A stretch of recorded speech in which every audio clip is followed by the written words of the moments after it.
अभ्यास प्रश्न गांधाराई कला में मध्य एशियाई एवं यूनानी बैक्टीरियाई तत्वों को उजागर कीजिए। यूपीएससी 2019 150 शब्द। उत्तर गांधार कला का विकास तक्षशिला के आसपास के क्षेत्रों में हुआ था। गांधार कला यूनानी कला और भारतीय कला के मिश्रण का परिणाम है। सिकंदर के समय से भूमध्य सागरीय क्षेत्रों और भारत के बीच आर्थिक एवं सांस्कृतिक आदान प्रदान होने लगा था। गांधार कला में सांस्कृतिक समन्वय दिखाई देता है।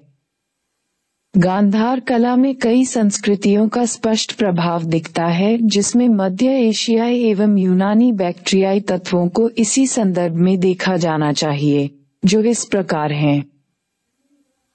यूनानी कला का प्रभाव। मूर्ति निर्माण के लिए गहरे नीले और काले पत्थर का प्रयोग।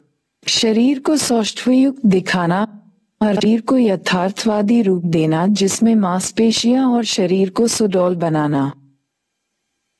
गांधार कला में रोमन कला का भी प्रभाव देखा जा सकता है, जिसमें मूर्ति की सजावट पर विशेष बल दिया गया है, अर्थात भारी मात्रा में सजावट, राजमुकुट, आभूषण आदि।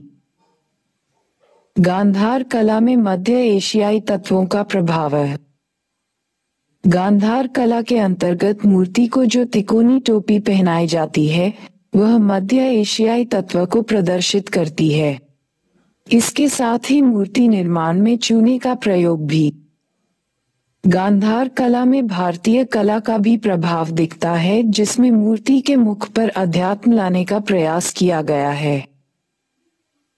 इस प्रकार उपर्युक्त विवरण से गांधार कला में मध्य एशियाई एवं यूनानी बैक्टीरियाई तत्वों की विशेषता स्पष्ट हो जाती है।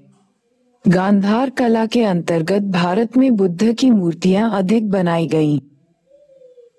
मथुरा एवं गांधार कला शैली में अंतर के बिंदु। 1. गांधार कला का मौलिक क्षेत्र उत्तर पश्चिम में तक्षशिला एवं आसपास का क्षेत्र रहा था, जबकि मथुरा कला का क्षेत्र मथुरा, आगरा और आसपास का क्षेत्र रहा था।